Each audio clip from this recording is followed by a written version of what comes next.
Welcome back to Northwood Black here during the 2022 PDGA Masters Disc Golf World Championships. It's Grant Zellner alongside Garry Patton. We've got back nine coverage for you here of round three, our lead card here in the MP40 division. Slogging through Northwood Black for now the second time in their week.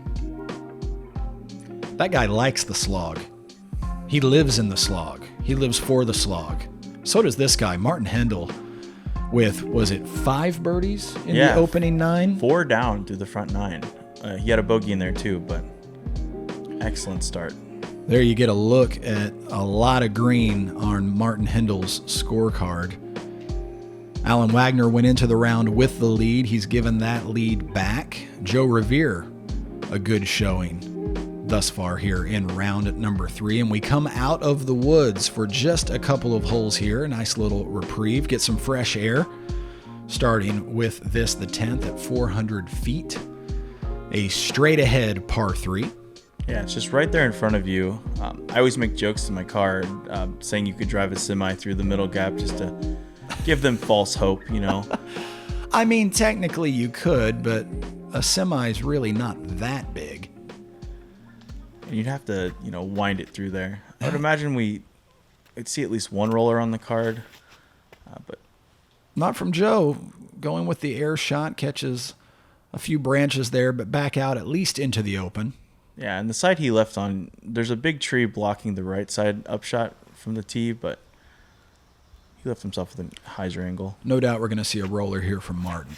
Oh, he didn't? Oh, he didn't go with the roller. He just pures it, leaving him somewhere in maybe the edge of circle 2 or a little shorter. Martin's so quick to go to the roller when it presents an opportunity, chooses not to there. Not necessarily a bad choice, does a decent job getting right up the middle.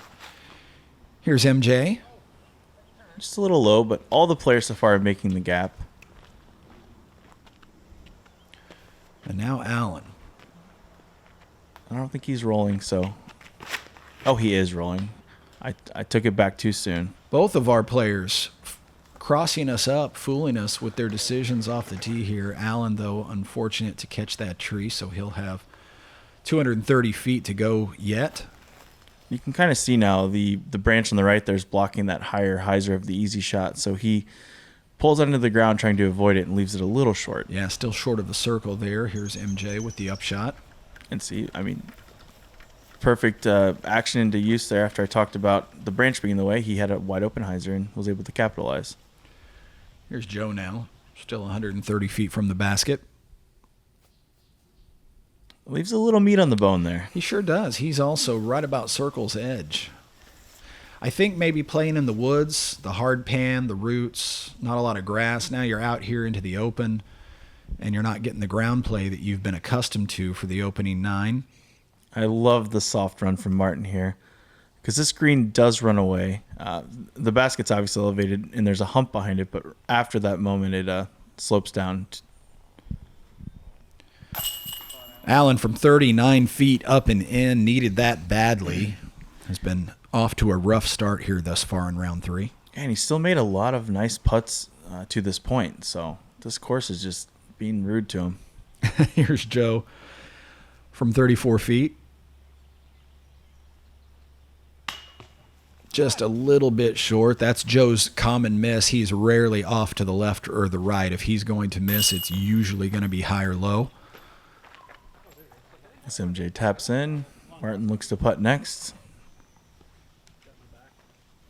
Martin to save par from 12 feet.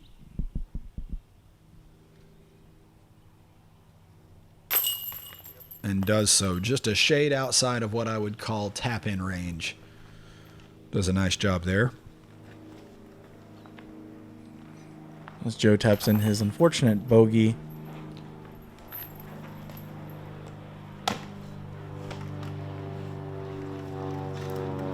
And we move on quickly now to Is that a little cameo there? I don't know who that was. Another look at Allen's 40-foot bomb. Perfect putt there. Very well done. And we're looking now at hole number 11, a 380-foot par 3. So the rare 2 par 3s in a row here at Northwood, playing right down this rise and around to the right. It just occurred to me that I think every par 3 on this course, it's in groups of 2s. You know what? You're right. So I said rare. I guess I should just say the par 3 in general is rare, but when they appear in pairs. Yeah, I've never thought about nice that. Correction there. I'll keep that in mind as Martin off the tee trying to softly bend something from the left to the right. Unfortunately, does the exact opposite. Yeah, this round 1 out here really got him on this hole, so he's definitely going to improve on that score as MJ here next throws. This hole sets up nicely for MJ's game. Gets a nice little kick as well and out into the open. The disc still had a lot of spin on it too because it slid over the berm and down. That was a good result. Oh, this is in trouble. Allen, yep, too tight, and then off to the other side of the fairway, deep into the rough. This hole's very tough for a backhand because you need it to flip so late. Yeah, all 4 of these guys on the tee pad talking about how if they had an elite forehand, they would surely go for it. But none of them feel confident in trying to put a 350 to 380 foot move on a forehand. And Joe left that one maybe 45, 50 feet, threw it perfectly. That's Allen here in the jungle. Yeah, jungle to jungle there for Allen, but at least he'll have a decent angle toward the basket for his third. Hopefully he can escape with a bogey. The angle I was talking about. I thought he just threw that in. Yeah, he really flirted with it, had already turned away. Here's MJ now from 125 feet away, an ideal tee shot. That was a shot too. Just nice, perfect shot. Nice gentle up there for MJ. Here's Martin now, having gone long and through the corner, now venturing back into the woods. Yeah, it looks like he's going to have a tough lie here. Maybe leaving him with some sort of forehand or forehand roller. Yeah, just 110 feet to the basket, but a very difficult 110 feet. He might even be trying a normal putt here from like a... Footing? Oh, yeah, you're good. I was going to say a split stance. No, he's going to the forehand option. That's what I assumed he'd have to do, but...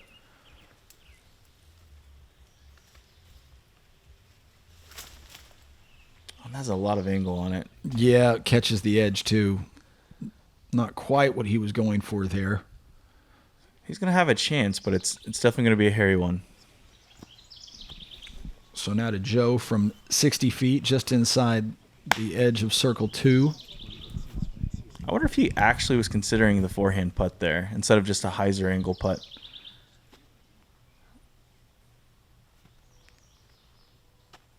Yeah, and then elects to not really go for it. I was going to say, his putt, he pushed putts so high with nose down, I can imagine a hyzer angle being a little uncomfortable too. So now Martin from 42 feet does well to ignore that branch. Yeah, he did, obstructing his follow through. He did the proper thing, and he actually finished through his shot all the way, even though when he made contact with the branch, it probably annoyed him. So Allen will clean up his bogey. Martin, in a moment, will be cleaning up his bogey. MJ and Joe both taking par here at the 11th.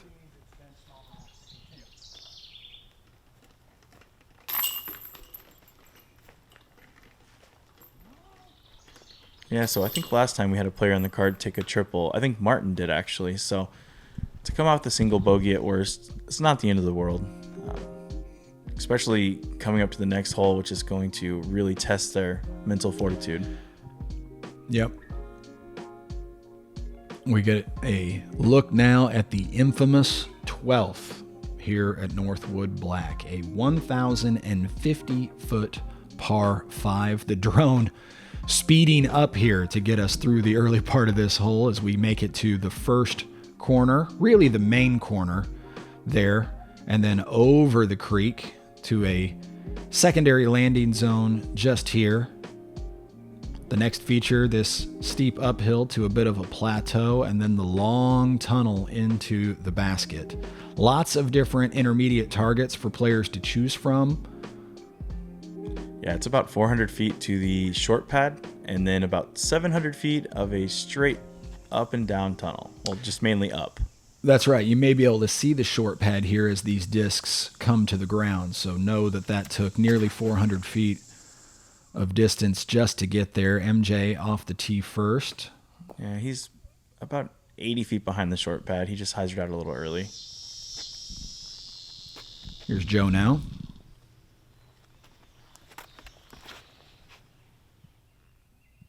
Good shape on this shot if he can get lucky, but does not get lucky.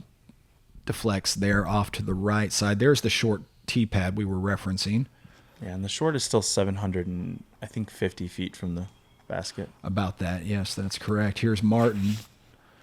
Oh, Needs to get lucky on an inside gap here. He does again. I think he did this in round one. Oh, what an impressive tee shot just in front of that short tee pad. And Martin is in business. And here's Allen. It's a little wide. A little wide, and then catches the wrong side of one of those trees straight off to the left. So Allen still with about 275 feet to go just to get to the area around that short tee pad. Forced to basically pitch out. Yeah, and he's done a good job at that. I think he can cross the creek from there. Him and MJ are in similar positions. MJ's got about 350 feet to get across the creek, and he's going for it. Looks to be hyzering out a bit, which is definitely trouble. But he's on top. Yeah, so. Over the creek for sure. So a good result there. Here's Allen looking to do much the same. Oh, he threw that low. Oh, it's panning out, though. This looks like a great shot. Yeah, out in the middle. Very well placed there for Allen. Joe just pitches up, which is to be expected from there. So from there, Joe will hope to make the top of that plateau there on the other side of the creek. And him and Martin both, it'll require a shot in the 400-foot range, I would say. Yeah, I lasered a 365-foot distance from where Martin will throw from here in a minute. Joe had just a little bit further, catches sort of the center of that hill. Now Martin with 365 to the cameraman. Yeah, he's going to need to put this on hyzer and really flip it up. See if he can just escape. That's okay. He can pitch it up to the edge of the mouth there and still get a par. Yeah, he wasn't too disappointed with that result. Knew he was taking on a little bit of risk and just happy to clear the creek. So Allen now. He's pulled that a little bit. It could use a touch of a... No, just kicked the wrong direction. Found MJ? So at best, he's looking at bogey and potentially even double bogey. MJ, that little cluster of three trees right there in line with his disc at the top was just about 200 feet from him. Yeah, that's my aiming point. I like to throw that up shot, so that's a good... There's you can kind of see those trees I'm talking about. As quick as these discs are moving, it's hard to pinpoint them. There you see the sunspot on one of the three little skinny trees there, right in the middle of your screen. Joe throwing right at him. Yep. He made it very easy to show you guys the point. He's just playing along with the game here. And I think if all the players get close to the tree, they should be able to get up and down. MJ shot from 275 feet away is a gem. Yes, it is. That was a perfect shot.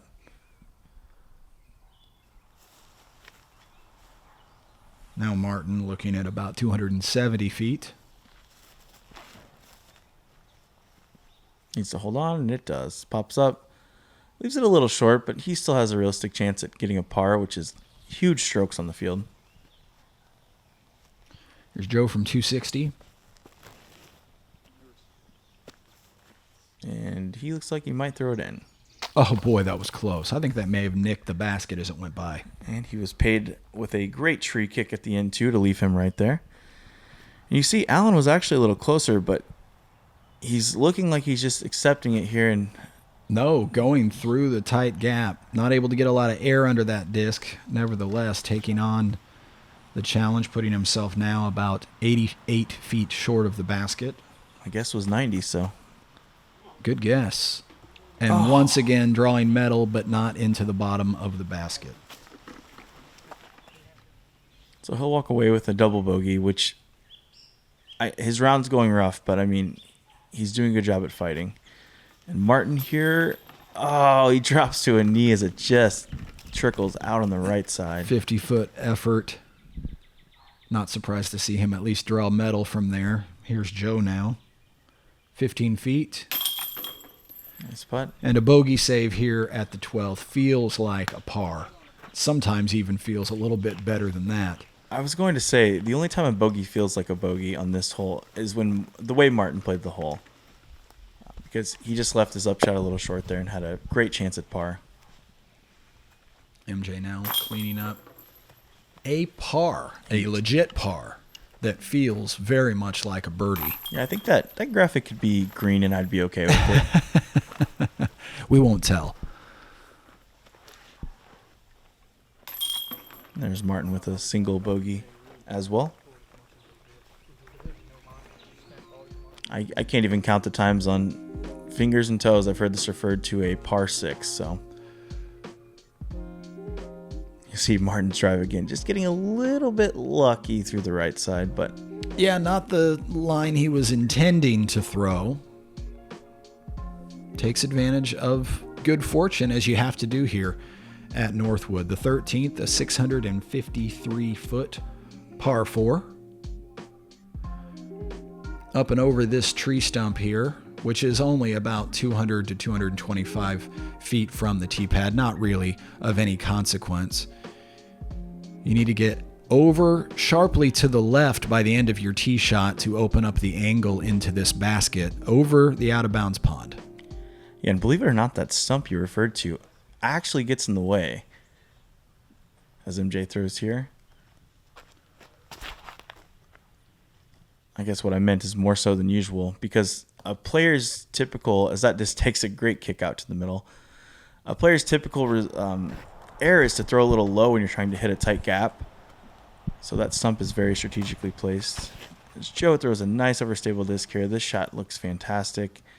Hopefully gets a big skip, and he is past the aiming tree per se, looking straight at it, maybe 250 feet, 260 feet to the basket. Optimal tee shot there for Joe.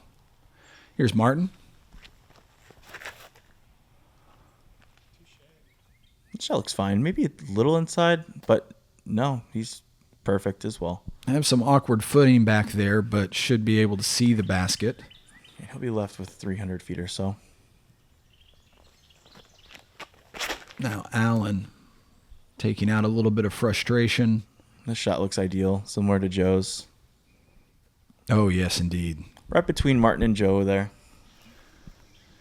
So MJ, not too bad for distance to the basket, but forced still to pitch. Oh, dear. I know it's a cliche, but that was forehand number 2, I believe, if anyone's counting. So another pitch just to get into an open space.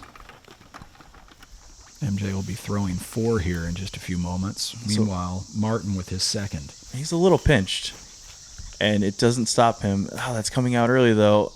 It was probably a good kick. Yeah, it keeps him in the open, gives him a straightforward up and down to save his par. Here's Allen now. You can see the basket at the extreme left of your screen. He took that on at a great angle. It's just a little bit wider than he wanted, but he'll have a circle 2 putt there that's makeable, and he's not putting straight towards the OB. Yeah, he's actually a lot closer to the basket than this angle makes it look. You can see Joe threw a perfect tee shot. Less than 250 feet separating Joe from the basket, and just a gorgeous floating anhyzer actually goes over the hump and drifts down the hill just a little bit, but he's inside the circle with a birdie opportunity. Yeah, with his accuracy and putting style, I think that putt suits him well. MJ now from 200 feet, just trying to drift something up there close. You know, that tree can be very mean. I've seen him hit and roll back into the OB. So here's Martin after hitting the tree on his upshot. 175 feet away, softly into the area around the basket. And that putt's not too hard from there. So here's Alan from 40 feet. Once again, from circle 2, metal, but not the bottom of the basket. See if Joe can get the elusive birdie here on 14. He's got a 30-footer.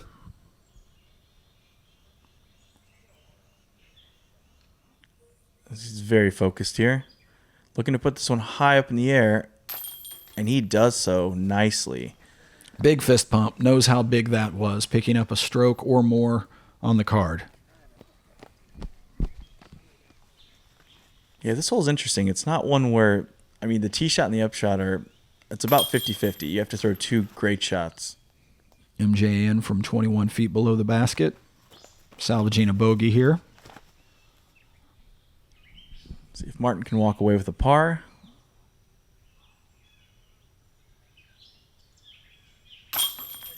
No problem. Martin a little less green so far on his back 9 scorecard. I think it's okay, though, if you have a ton in the front. Yeah, I think he's got a little bit of wiggle room here as Alan cleans things up, saving his par. The sun beginning to get low in the sky here as we work our way to the trailing half of the back 9 here at Northwood Black. What was it, about 6:30 at this point? You're getting close to it. Yeah, we were working on a 5-hour and 15-minute round, and still more to go. Play disc Golf. Pelaan frisbeegolfia. Spill disc golf. Ja. To help recognize players of all ages and backgrounds, we are excited to announce the PDGA Global Master Series. Beginning January 2023, anyone competing in a Masters division at a PDGA-sanctioned tournament will qualify. You'll be ranked with other players in your division from around the world.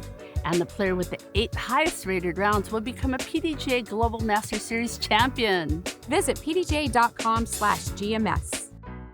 LEDGESTONE. Every summer, hundreds of disc golfers flock to the greater Peoria, Illinois area to compete in the sport's richest and most charitable event, the LEDGESTONE Open. But what does LEDGESTONE look like for the rest of the year? On the surface, LEDGESTONE is one of disc golf's leading retailers, but look a little closer and you'll find a group of motivated individuals providing the best possible service to the disc golf community. So whether you're building a bag, wanting to support your favorite pro, or looking to add to your disc golf wardrobe, choose the retailer that's as passionate about the sport as you are. Choose LEDGESTONE. This is the 14th at Northwood Black, a par 5 at 893 feet, playing about 400 feet to the back of this corner. So tee shots needing to be maybe about 350 feet, give or take, in order to make the optimum landing zone before you knife very, very sharply to the left. And then the fairway just sort of continues to narrow on you as you get closer and closer to this diabolical basket placement. I mean, look at this. The gap at some points no more than 10 or 12 feet wide at the most. I mean, easy 500-foot tunnel shot after you make the corner. Easy, sure. And of course, you have to make the corner first. Oh, and the tee shot, by the way, plays significantly uphill, so you have to put about everything you have on it. All right, Joe showing us the way. That's a little to the right, but I kicked out. That's not terrible. No, not terrible. May have to sort of pitch around the corner from there. Martin up next.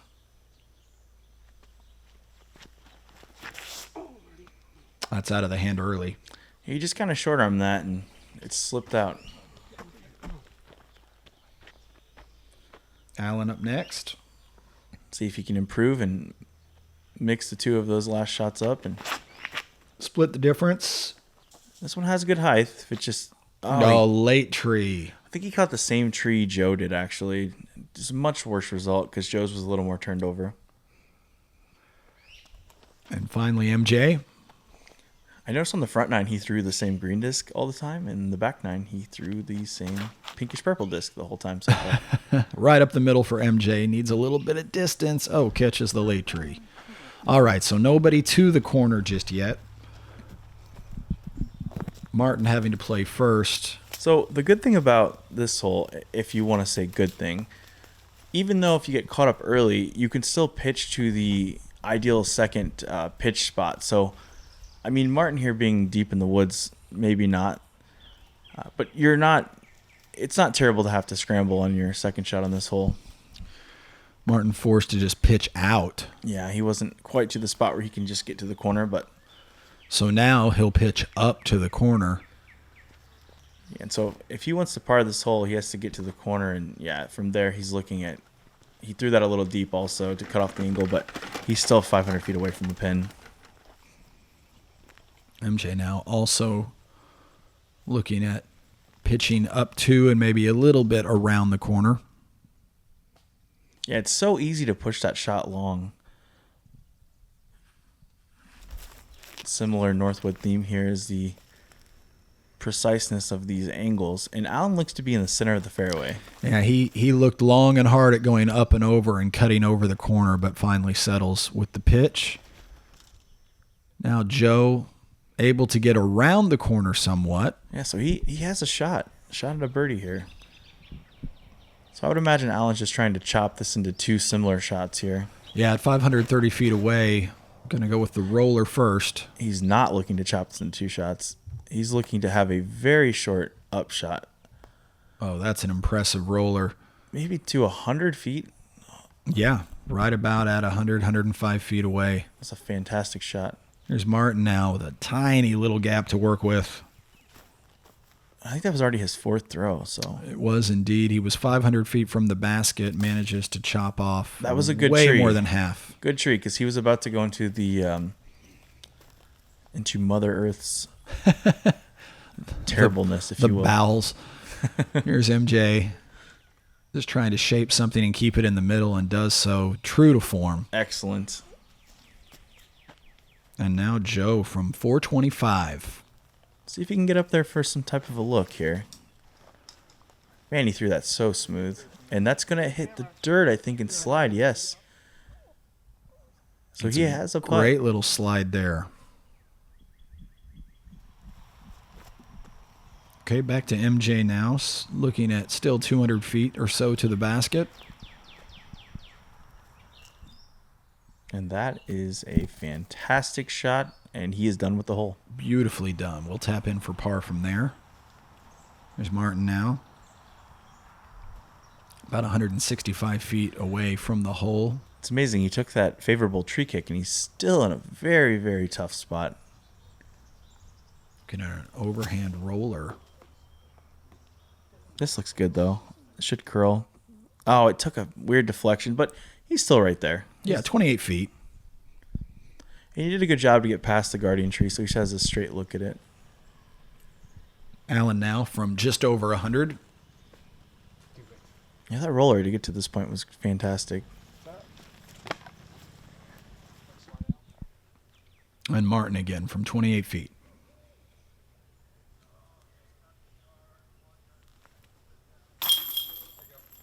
Up and in. Solid bogey save considering where he was off of that tee shot. Did we miss Joe's shot, or did he get closer than Martin? Looks like we might have missed a shot here. Looks like, yeah, Joe's under the basket. Alan tapping in to save his par. Joe had missed about a 68-foot bid. Has this left to save his par. Nothing wrong with an easy par on this hole. I would imagine this hole averaged at least half a stroke over par. At least, if not more, and everybody tapping out. Moving on from the 14th. I'll watch Martin one more time as these players have a lengthier walk over to hole 15. Yeah, a couple of long walks here at Northwood Black. They can admire some Illinois corn and soybeans. Yep, surrounded by fields of grain. Looking now at hole number 15, a 650-foot par 4 with out of bounds playing all the way down the left side. Players looking to throw something nice and straight down to this low line area right about here. And then a straight ahead upward shot to the basket. This is a great par 4. It's just right in front of you. You get to choose your destiny, and I'm pretty sure most of the players are fine with the left side being OB. Because what you can't see through the shrubbery is that it is a 50-foot deep ravine at least as Joe throws a shot here. Looking to slowly leak this over, and that is a fantastic drive. Just a laser beam. He's essentially cut the hole in half there. Alan up next.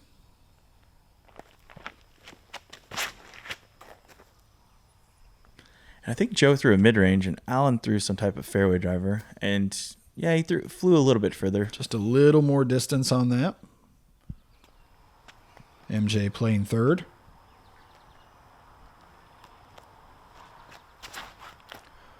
Throwing one of his infamous comets. And this is an example of a hole where MJ taking less risk off the tee and will take a little more risk on his second shot. Here's Martin. And Martin is just looks like he's taking a risk off the tee. Wow. Turns that over just a little bit and lets it drift. He's probably about 250 left to the hole. Even less than that. I lasered it at 225. Wow. Here's MJ now from 350. Yeah, and as Grant was saying, he has a driver for his upshot here, so he went with the mid first shot driver combo to leave him maybe just outside the circle or circle's edge. Joe up next now. Just under 300 feet to the basket. And I think he grabbed the same disc and threw it again. I think you're right. And that should be fine right there. Yeah, he's inside the circle there. We'll have sort of some obstructed look at the hole. Alan now shaping something nicely into the gap. Yeah, that was great. I think Alan's still looking for his first birdie of the round, so that could be huge for his program. Now Martin, just 225. Go up there a little bit. A little bit of ground play. Well done to about 20 feet. All right, we have opportunities for birdie for everybody, starting with MJ. That one in from circle's edge. You know, if these players can do this, I hope they can. I don't think we've seen a star frame the entire event. Joe next, obstructed from 28 feet. Okay, keeps it going. Just over the leading edge of that basket. Folks, we are halfway there. No pressure, Alan.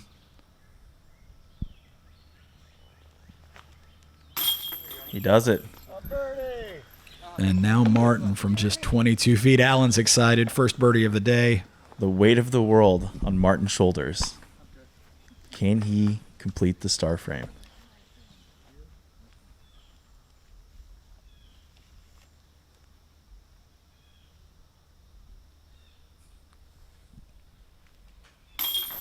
Up and in. Watched it with intent there at the end, but it falls into the basket, and we have, I believe, our first star frame of the tournament. You can tell he felt the pressure, too. You know, he knew what was happening. And Alan receives his first birdie of the round as well. All right. Nicely played. Up to the 16th, the 330-foot par 3, playing decidedly downhill to what feels very much like an island green. You know, someone told me an interesting fact the other day that this hole and hole number 8 are virtually the same hole without any out of bounds, and they even have the telephone pole and everything, except for they're on the front instead of the back. Yeah, really similar shot. Probably a lot of players going to the same disc. Joe leading things off, throwing something slow. I think he's going to crest he's just a little low to crest the top, but that should be fine. Yeah, he is inside the circle there, although it will be an awkward putt. There's Alan. And this is the first time our card's gotten a chance to really breathe with no out of bounds. As Alan throws it a little to the right, but that's okay. Those sneak through a lot. Up to more than pin high with a great kick. Yeah, leaving him 15 feet or so. Great shot. Here's MJ.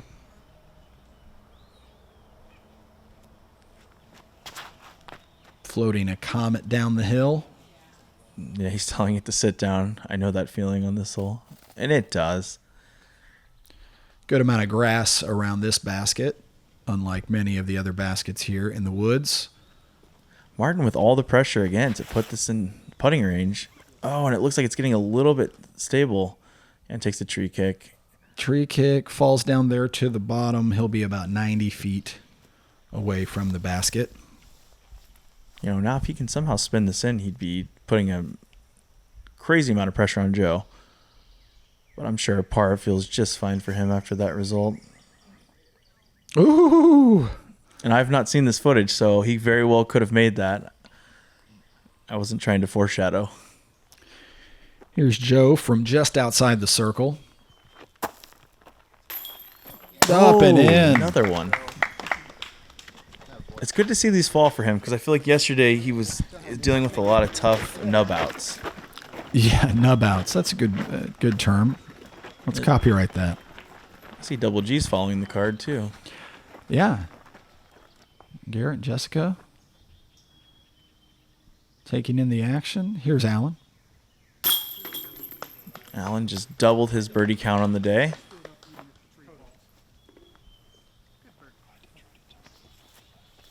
MJ is parked. Makes easy work of hole 16 here at Northwood Black.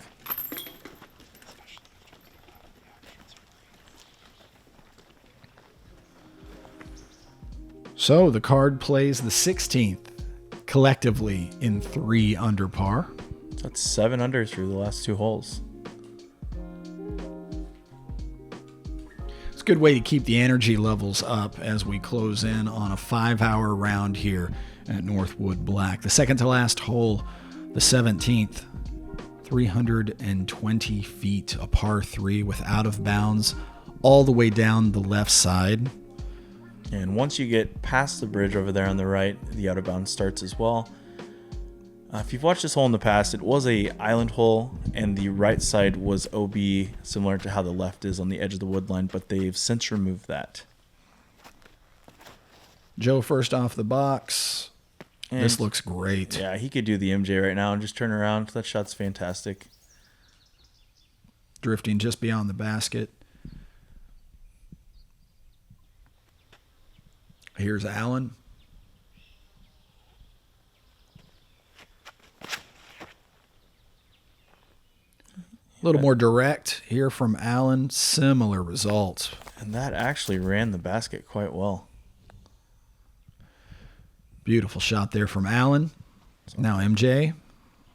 See if he can match the other 2 players and receive a putt. Same Comet off the tee for the 3rd hole in a row. Didn't really like that out of the hand, but I think did he hit the bridge there? Hit and went under the bridge, and here during the course of this tournament, they're allowing verticality, so he'll be able to take his stance from up top. Oh, and that's the kick you don't like to see there. Well out of bounds there, so he has the option to take his next shot from where the disc went out of bounds, or he can move up to the drop zone, chooses the drop zone.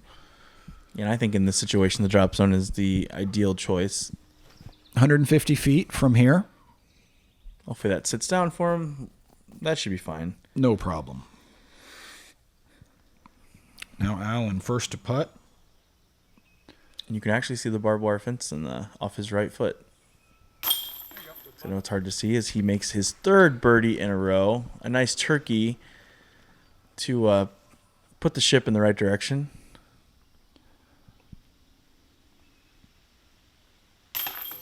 Joe squeaking that one in.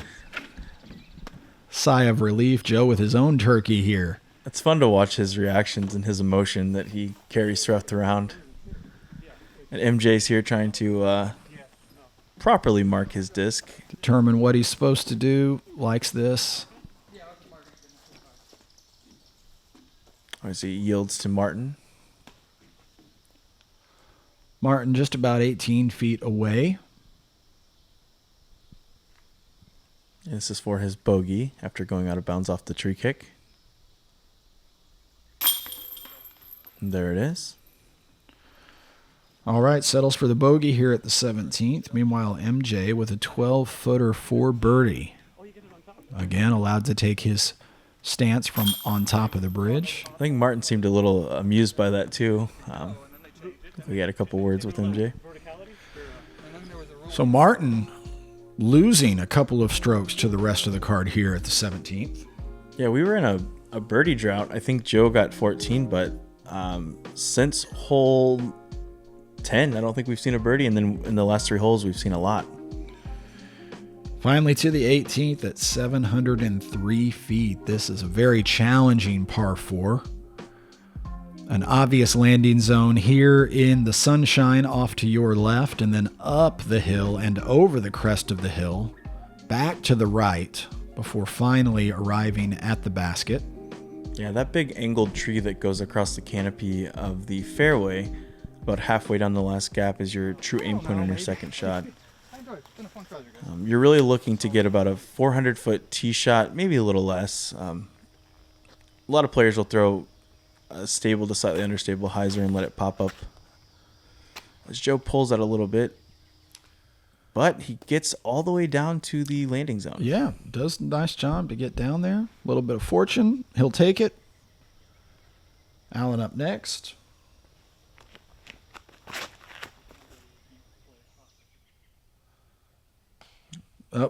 Catches that tree on the right, deflects all the way to the fairway's left.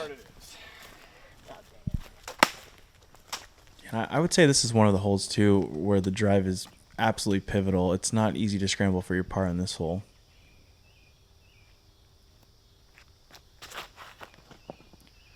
And he throws the exact shape that I was speaking of. Late tree. Yeah, almost rewarded with the skip past him, but that's fine. Could be a little obstructed from there. Here's Martin. Needs this to go kind of around that back door. Narrowly misses a couple of different trees and finds himself the furthest off the tree. Yeah, and he'll have a realistic chance at a birdie, which is very hard on this hole. So Allen now still in excess of 400 feet to the basket. He's probably trying to flex this to the top of the hill. He pushed it a little far straight.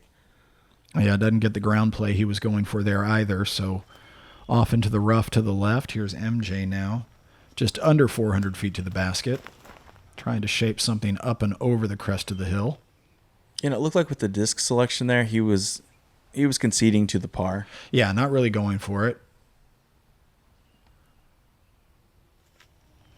Looking now to Joe, 370 or so to the basket. If he can crest the hill with the right angle. He left that a little bit outside high left. Yep, off on the stuff there. We'll hope to save par from where he wound up over there. Yeah, he'll have a shot. Now Martin, less than 350 to the basket. Got to negotiate a real sharp angle here, though. He's done it well, but it looks like it's hyzering early, yeah. It is. Yeah, difficult to get a disc to turn that sharply at that point in its flight. Yeah, from experience, I've learned you have to kind of yank over your upshot on this hole as Allen tries to throw a tomahawk. Yeah, wanted that to skip off the top of the disc and was hoping for it to propel a lot further forward than that. Was a little bit disappointed in that result. Here's Joe now from about 160. Would do well to give himself a look at a reasonable putt from here. And he does just that. Wow. Even better than reasonable. Incredible result. Martin up next from 120.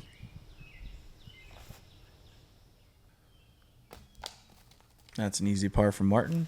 Thanks. Nice and easy. And MJ from almost the exact same lie.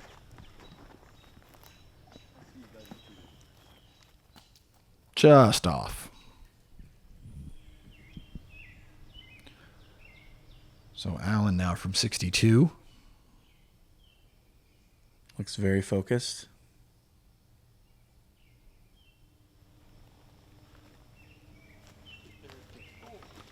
And he'll give one of those strokes back that he just hard-earned there on 15, 16, and 17. Yeah, and that 6 up should still be very close to 1,000 rated around. On this day, yeah. No doubt about it. Looking now at Joe from about 20 feet. Caps off a very nice round of 3 under par. 3 under par turned out to be I believe, the second hottest round of the day. Yeah, roughly 1040 rated. And keep in mind, too, round one, there was only 2 players in the entire field under par, and they were both 1 down. So 3 down is amazing. Michael Johansen in for the par and a 2 under par back 9 here at Northwood Black.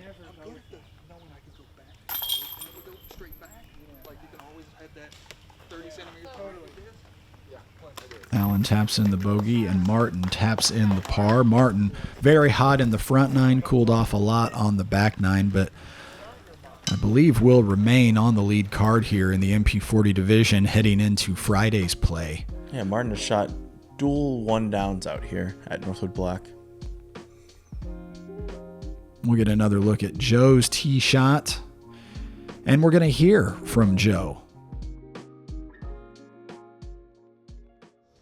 At Northwood's Black at the conclusion of round 3 with our leader going into round 4 in the MP40 division. It's Joe Rovere, a 3 under par round today, the second hottest round of the day, perhaps even of the tournament here at Northwood Black.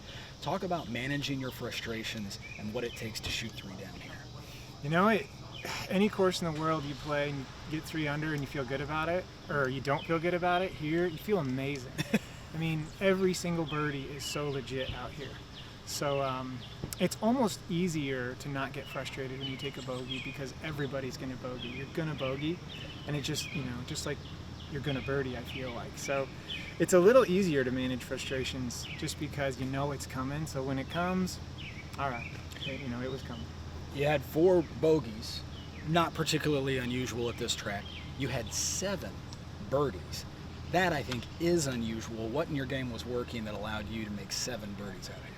Off the tee. I mean, this course management is important and trying to land in certain places, but off the tee is so important because off the tee, if you don't execute the first shot, it's almost an instant bogey on over half of these holes. So you know, that's kind of the key to this whole thing is getting off the tee, getting a clean shot, and at least getting the double bogey out of the way. You know, if you can just get clean off the tee, you might still bogey, but you're not going to take a big number out of here.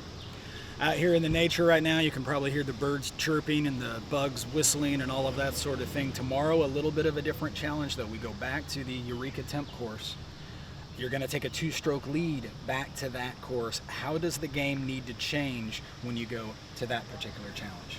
These courses are night and day. They are complete opposites. You go from a way more open, you know, course with a ton of OB, and this is obviously just one of the hardest courses in the world. It's just tight.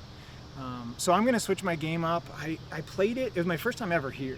So both courses, my first time through, I wanted to play them conservatively, and I did. And I tried to be a little more aggressive today. It paid off a little bit, and I'm going to try to have that same approach going into tomorrow at Eureka. Be a little more aggressive than I was the first time. It was kind of, I took it real easy on that. I just didn't want to take big numbers, and now I'm ready to attack. And the thing is, I know everybody else is going to be attacking too, so I have to. So I'm going to play a lot of those shots more aggressive than I did yesterday, and just try to keep it in bounds. We're past the halfway mark at the 2022 PDGA and Masters Disc Golf World Championships. Joe Rovere will lead the way tomorrow as we head back to Eureka Lake. Go Colorado!